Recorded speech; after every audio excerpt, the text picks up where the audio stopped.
अस्सलाम वालेकुम। उम्मीद है आप सब खैरियत से होंगे। आज 20 अप्रैल 2024 है और जब आप ये प्रेजेंटेशन देख रहे होगे तो 21 अप्रैल हो चुकी होगी या होने वाली होगी। आज की हमारी प्रेजेंटेशन साजगार इंजीनियर वर्क्स के हवाले से। इसके बारे में काफ़ी टाइम से मतलब मैं पिछले 2 हफ्ते से सुन रहा हूँ कि बहुत ऊपर जाएगा, बहुत ऊपर जाएगा। और इस पर मैंने मेरा ख्याल में सितंबर या अक्टूबर में एक प्रेजेंटेशन बनाई थी जिसमें मैंने इंडिकेट बताया था कि कितना फंडामेंटली स्ट्रॉन्ग शेयर है और पोटेंशियल है। तो इस हवाले से बड़ी क्विक प्रेजेंटेशन है, टाइम बचाऊंगा आपका और रेलिवेंट बात और मुद्दे पे डायरेक्ट डायरेक्ट आऊंगा।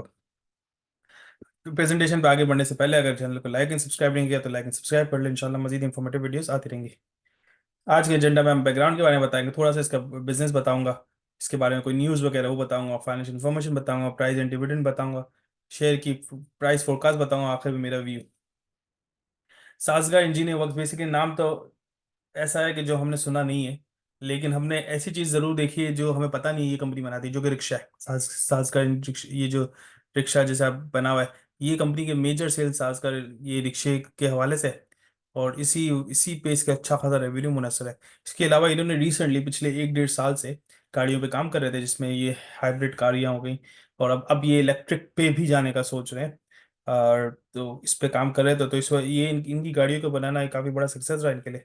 और इस पर्टिकुलर इस सेक्टर में आना बड़ा सक्सेस इसलिए रहा कि नई नया ब्रांड था और गाड़ियों के लिए। और तो लोगों को पाकिस्तान एक ऐसी इकोनॉमिक इन्वायरमेंट है जिसमें गाड़ी को लोगों को रखना और चेंज करना बहुत ज़्यादा कॉमन है। लोग हर नई से नई गाड़ी प्रेफर करते हैं। इसके अलावा बुकिंग 7 7 8 8 महीने से हो जाती है।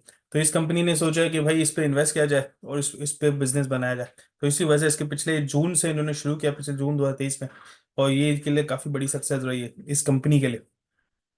मैंने सितंबर पे इसमें वीडियो भी बनाई थी, इसमें इंडिकेट किया था कि भाई ये बड़ा एक स्ट्रॉन्ग शेयर है इस हवाले से कि भाई इसमें ये एक बड़ा काम करेगा क्योंकि ये नए स्पेस में आया। और इस स्पेस में आया जिसमें पाकिस्तान में मार्केट बहुत अच्छी है। और खासतौर पर लोकल गाड़ियाँ सुजुकी हो गई, होंडा हो गई, लोगों का उससे इंटरेस्ट खत्म हो गया है। इंटरेस्ट खत्म तो नहीं बोलूंगा, मैं बोलूंगा इंटरेस्ट थोड़ा सा कम हो गया है, क्वालिटी ऐसी नहीं दे रहे। तो उसके कंपैरिजन में ये थोड़ी सी शो वाली गाड़ी आ जाए या हाइब्रिड गाड़ी आ जाए तो ये इसकी मार्केट के बहुत स्पेस है, एक चीज़। दूसरी चीज़ ये पाकिस्तान की जैसे पॉपुलेशन बढ़ी है, तो पाकिस्तान में गाड़ी एक स्टेटस सिंबल है। और पॉपुलेशन बढ़ी तो मैं समझता हूँ ये मार्केट ऐसी है जिसमें बहुत बहुत गुंजाइश है। तो इसको कंसिडर किया जाए और इस तरह की कंपनी से पैसा बनाएगी आराम से। फिर इसके बाद अगर इसकी न्यूज़ एंड नोटिफिकेशन की बात करें, रिसेंटली इसने डिविडेंड अनाउंस किया। और मेरे ख्याल में 8 रुपये पर शेयर डिविडेंड अनाउंस किया थी थर्ड थर्ड क्वार्टर की फाइनेंशियल के साथ। तो एक पॉजिटिव साइन है कंपनी के हवाले से। लेकिन जो कंपनी का डिविडेंड जो इसने 8 रुपये अनाउंस किया 500 रुपये के शेयर पे, तो मुझे लगता है ये थोड़ा सा ना मज़ा नहीं आया। हो सकता है इस कंपनी के लिए फर्स्ट टाइम इसने डिविडेंड अनाउंस किया। हिस्टोरिकली ये डिविडेंड इतना वो खास नहीं देती थी। पहले अगर आज से 3 4 महीने जाए 150 रुपये का शेयर था, 3 4 रुपये देती थी। अब 500 का शेयर है तो 8 रुपये दे रही है। मेरा नहीं ख्याल कोई बहुत बड़ा तीर मारा है इन्होंने। तो मैं इसको डिविडेंड वाले शेयर के लिए कंसिडर नहीं करूंगा। इसके आगे देखते हैं, फाइनेंशियल नंबर्स देखते हैं। नंबर्स इसके जैसे कि पिछले लास्ट वीडियोस में मैंने जिक्र किया था, नंबर्स इसके बहुत अच्छे हैं। और नंबर्स की बात की जाए खास तौर पर उन्होंने एक क्वार्टर में इतना बनाया जितनी इस नई गाड़ी की लॉन्च के बाद एक क्वार्टर में इतना बनाया जितना इन्होंने पूरे साल में नहीं बनाया। तो इस वजह से हिसाब से अभी 9 महीने में इन्होंने 73 इनका ईपीएस है। और जबकि इनकी जो पिछले साल के कंपैरिजन देखे ना वो सिर्फ 8 ईपीएस था। तो मैं समझता हूँ कि परफॉर्मेंस वाइज एक्सट्रीमली गुड। और और ये मजीद भी ग्रो करेगा क्योंकि अभी तो इसने स्टार्ट किया है। और मैं ये देख रहा था इन्होंने न्यू जो गाड़ी लॉन्च कर रहे हैं उसकी अप्रैल से बुकिंग लेने शुरू भी कर दी। तो मैं समझता हूँ कि इस तरह की कंपनी ऐसे है कि ये कैश रिच कंपनी है। मतलब उसके पास ऑर्डर्स तो हैं, डिमांड डिमांड पुल कंपनी जिसको कहूँगा कि डिमांड इनकी बहुत है। अब इन्होंने इन्वेस्ट करके उसको डिलीवर करना है। तो ये मैं समझता हूँ कि इसमें बड़ा पोटेंशियल है। इस हिसाब से इसकी परफॉर्मेंस में ग्रोथ ही नजर आएगी। जब तक इनका ऑर्डर टू डिलीवरी टाइम कम नहीं होगा कम कार मार्केट्स का पाकिस्तान में, तब तक इसकी प्रॉफिटेबिलिटी स्ट्रांग ही रहेगी, इसकी ऑपरेशन स्ट्रांग ही रहेंगे। एक चीज। लेकिन एट द सेम टाइम एक चीज मैं बताऊं, ये सारे ऑटोमोटिव मोबाइल असेंबलर्स है पाकिस्तान में, ये सब माल बाहर से मंगाते हैं। तो उसका मतलब ये जब जब इम्पोर्ट रिस्ट्रिक्शन लगेगी तो ये इस तरह की कंपनियां ना घेरे में आ जाएंगी और उसको नुकसान होगा। आपको याद होगा पिछले साल इंपोर्ट डॉलर की पेमेंट पे और इंपोर्ट पे रिस्ट्रिक्शंस लगी हुई थी, जिसकी वजह से ये इस तरह की कंपनियां फर्स्ट 6 मंथ बाद काफी सफर किया था। फिर अब इंपोर्ट रिस्ट्रिक्शन उठ गई, डॉलर मेरा ख्याल है अब इतना ज्यादा चैलेंज नहीं पाकिस्तान में। तो इस हिसाब से मुझे लगता है कि आने वाले वक्त में, इस आने वाले एक साल में तो एटलीस्ट कोई चैलेंज नजर नहीं आता। अगर कि अब इसकी प्रॉफिट वाइज जैसे मैंने जिक्र किया बहुत अच्छी है। अब मैं इसकी बैलेंस शीट पे बात करूं, मेरे पास डिसेंट बैलेंस शीट अवेलेबल नहीं थी मार्च की, लेकिन दिसंबर की फुल फ्लैज बैलेंस शीट मौजूद है, जिसमें हम देख सकते हैं इसके पास अच्छा खासा लोन भी है, तकरीबन 247 मिलियन यहाँ पे। और शॉर्ट टर्म में भी तकरीबन 202, तकरीबन 450 500 मिलियन का इसके पास लॉन्ग है, लोन है, जिसपे तकरीबन 20 22% ये सूद देती होगी। तो सूद देती होगी या प्रॉफिट देती होगी, इस्लामिक है तो प्रॉफिट देती होगी। तो तो मैं समझता हूँ इस लोन एक बिगर एलिमेंट है, जो इनको जो जो जो जिसपे इनको काम करना चाहिए ताकि अपने वर्किंग कैपिटल को इम्प्रूव करें। इसके अलावा इन्होंने जनवरी के महीने में एक लैंड अक्वायर किया था, दो लैंड अक्वायर किए तकरीबन 1 अरब के दरमियान, 1 अरब रुपए, जिसपे इनका ये था कि फैक्ट्री को एक्सपेंड करेंगे। तो उस पे इन्होंने इस बार कुछ बताया नहीं, डिटेल अकाउंट्स आएंगे तो शायद जिक्र होगा, तो फिर हमें नजर आएगा इसके बैलेंस शीट में। अभी फिलहाल मुझे नहीं समझ पड़ती उन्होंने ये शायद ये तो नहीं एक्सपेंशन का कॉस्ट 1 अरब यहाँ पे तो नहीं है, मुझे इसका आइडिया नहीं फिलहाल, क्योंकि डिटेल नोट नहीं है। क्योंकि वो जनवरी में गया था, और अभी फिलहाल दिसंबर के मौजूद है, जनवरी के अकाउंट्स मौजूद नहीं। लिक्विडिटी वाइज मैंने बताया कि लिक्विडिटी में 13 अरब की करंट एसेट्स, सॉरी 13 अरब की करंट लाइबिलिटीज हैं, और 14 अरब के करंट एसेट है। करंट एसेट थोड़े ही ज्यादा है, जो कि एक अच्छा इंडिकेशन नहीं है। ज्यादा होने चाहिए करंट एसेट, थोड़ा 1.5 टाइम मिनिमम होने चाहिए, ताकि कोई current liquidity with in near future liquidity issue ना रहे। अब इसके बाद मैं नेक्स्ट स्लाइड पे जाता हूँ, तो उसकी प्राइस 550 पे ट्रेड कर रहा है। और अगर देखा जाए तो 550 पे जरूर ट्रेड कर रहा है, लेकिन ये हिस्ट्री के सबसे हाई पे पहुंच गया। मेरा नहीं ख्याल इससे पहले इससे इतना ज्यादा हाई किया पहुंचा था। और करेंटली जो अगर वैल्यू वाइज देखा जाए, प्राइस टू अर्निंग वाइज, तो ये तकरीबन 8 टाइम्स अपनी बुक वैल्यू पर ट्रेड कर रहा है। मतलब इसकी जो बुक वैल्यू है नेट एसेट की बेसिस पे, उसका 8 से मल्टीप्लाई करें उस पर ट्रेड कर रहा है। सो अर्निंग मल्टीप्लाई 8 टाइम्स है। तो मुझे लगता है कि ये दैट इज वेरी कंसर्निंग कि 8 टाइम्स अगर मल्टीपल पे ट्रेड कर रहा है। और इसके कंपटीटर कितने पे ट्रेड करे, कंपटीटर 1.2 पे ट्रेड करे।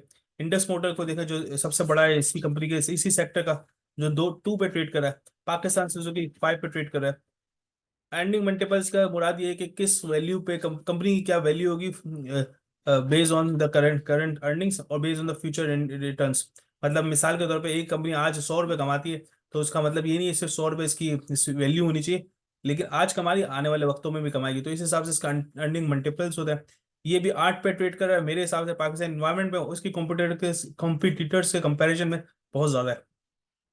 डिविडेंड जैसा मैंने कहा कि 1.5 से 2% डिविडेंड वाला शेयर नहीं है, 1.5 से 2% कमोबेश देता है, जो कि मैं नहीं समझता कोई एक अच्छा डिविडेंड वाला मैं इसको शेयर करूँ। कैपिटल डिप्रिसिएशन वाला यस, पहले भी मेरे व्यू थे कैपिटल डिप्रिसिएशन वाला है, और हो सकता है मजीद भी बढ़े।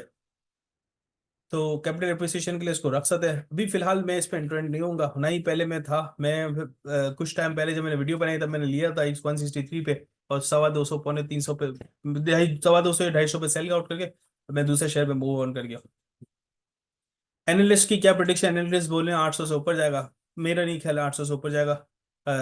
ऑल्दो इसके रिटर्न्स काफी अच्छे हैं, प्रॉफिट काफी अच्छी है, स्टिल मुझे लगता है 800 is very high price. Pakistan market के हिसाब से, इनकी करंट लोन के हिसाब से, उन करंट प्रॉफिटेबिलिटी के हिसाब से 800 मुझे नहीं लगता सपोर्ट करेगी पाकिस्तान स्टॉक एक्सचेंज फिलहाल। बाकी ये कि सट्टे के लिए अच्छा है। अभी 8 रुपये शेयर दिए, इसके 8 रुपये देने के बाद 35 रुपये का शेयर का इंक्रीज डिक्रीज हो गया वैल्यू में। तो मैं समझता हूँ कि डिविडेंड के लिए आप अगर लेना है तो आप रखें, अदरवाइज मैं नहीं समझता डिविडेंड वाला शेयर है। कैपिटल अप्रिसिएशन के लिए अगर इन्वेस्ट करें, थोड़ा इन्वेस्ट कर लें, आप भी एनालिस्ट को फॉलो करते हैं तो थोड़ा इन्वेस्ट कर लें। म्यूचुअल फंड्स वालों ने थोड़ा बहुत इसको उठाना शुरू किया है, लेकिन मैं मेजर इन्वेस्टमेंट नहीं देखता किसी म्यूचुअल फंड्स की, तो इसलिए मैं फिलहाल थोड़ा मोहतात हूँ इस तरह के शेयर के, खासतौर पर इतनी हाई वैल्यू पे। और बाकी ओवरऑल मेरा व्यू ये है कि पाकिस्तान में इलेक्ट्रिक कार मार्केट बहुत अच्छी है, लेकिन इलेक्ट्रिक ईवी अगर फुल टाइम पे ईवी फुली इलेक्ट्रिक कार बनाए तो उनको चार्जिंग पॉइंट को कंसिडर करना चाहिए। दूसरा, ये करंटली मेरे ख्याल में मल्टीपल्स पे बहुत ज़्यादा हायर ट्रेड कर रहा है करंटली। दूसरे जो इसके सेक्टर ऑटोमोबाइल सेक्टर के शेयर्स हैं, जैसे इंडस मोटर हो गया, होंडा मोटर्स हो गया, पाकिस्तान सुजुकी हो गया, तो ये होंडा कार्स हो गया, पाकिस्तान सुजुकी हो गया, ये काफ़ी लोअर ट्रेड कर रहे हैं अपनी अर्निंग्स पे। अगर इंडस मोटर की बात करें 1.5 या 2 पे ट्रेड कर रहा है, पाकिस्तान सुजुकी मोटर 5 पे ट्रेड कर रहा है, होंडा कार्स तकरीबन 1.5 या 2 पे ट्रेड कर रहा है। तो जो कंपनी कम मल्टीपल्स पे ट्रेड करी, मेरे ख्याल में उस पर ज्यादा फोकस करना चाहिए, रादर देन जो बहुत ज्यादा है इस पे। अल्टेनलेस कंपनी का कोई बहुत बड़ा ऑब्जेक्टिव जो हमें ये अचीवमेंट हो इस साल। तो मैं नहीं समझता इस कंपनी की कोई ऐसा अचीवमेंट डेफिनेटली है, लेकिन ऐसी अचीवमेंट नहीं है कि वो बंद इस कंपनी का शेयर बहुत ज्यादा ऊपर चला जाए। करेंटली कंपटीटर डिविडेंड नहीं देते इस सेक्टर में। तो मुझे ऐसा लगता है कि हो सकता है आज इन्होंने डिविडेंड दिया, कल और नेक्स्ट क्वार्टर पे ना दे, या नेक्स्ट 2 क्वार्टर पे दे फिर इसके बाद ना दे। तो डिविडेंड के लिए इसको थोड़ा सा माइंड में रखना, डिविडेंड के लिए शेयर रिस्की कहूंगा डिविडेंड के हवाले से। बाकी फ्यूचर कंपनी का अच्छा है, ठीक है। अगर जिसको बहुत लॉन्ग टर्म इन्वेस्ट करना है, रख पैसा रख के रख दे। फ्यूचर में ये हाइब्रिड गाड़ियों के दौर है, पेट्रोल महंगा है। तो मैं समझता हूँ कि इस चीज इस हिसाब से इस कंपनी का फ्यूचर स्ट्रांग है। फिलहाल करंटली हाई प्राइस पे, अगर किसी ने फिर भी इन्वेस्ट करना है, बहुत थोड़ा सा डाले और वेट करे। अगर करेक्शन आती है, इवन ऊपर भी जाते हैं, कोई मसला नहीं, लेकिन आप वेट करें। Always good to wait and wait for the right price. That's it. जज़ाकल्लाह। यही मेरा व्यू शेयर के हवाले से। कोई क्वेश्चन हो तो लाजमी में जिक्र करें, इंशाल्लाह मैं उसका जवाब दूंगा। और बाकी चैनल को लाइक एंड सब्सक्राइब नहीं किया तो लाइक एंड सब्सक्राइब कर लें, इंशाल्लाह मज़ीद इंफॉर्मेटिव वीडियोस आती रहेगी। जज़ाकल्लाह। अस्सलाम वालेकुम।